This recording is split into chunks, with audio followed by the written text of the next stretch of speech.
السلام عليكم يا شباب. لقيت لكم التطبيق هذا، تطبيق سبورتينا. هذا التطبيق يبث مباريات الدوري السعودي، يبثها في وقتها.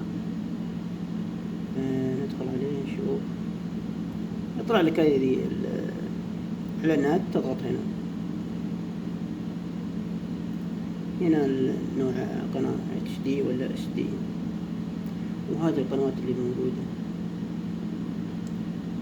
قناة SSC السعودية الدوري، قنوات أبو ظبي ودبي، كم قناة.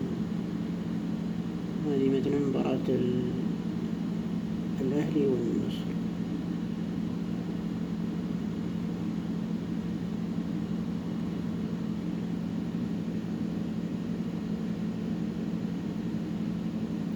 هذا قاعد ايش اسمه إعلانات. بنشوف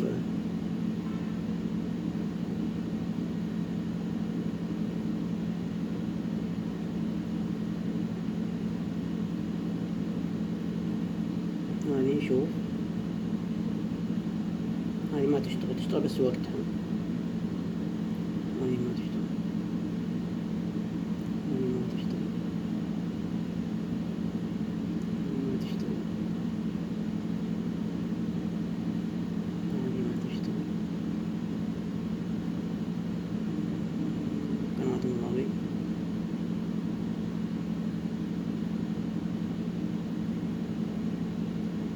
هذه شغالة، هذه ثانية.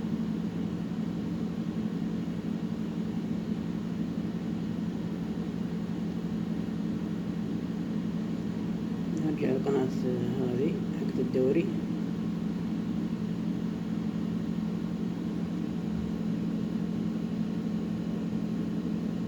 شوف هذه مباراة الأهلي والنصر.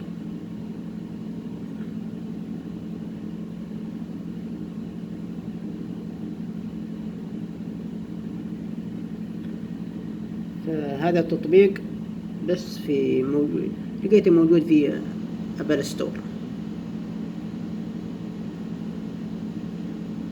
بس هذا هو.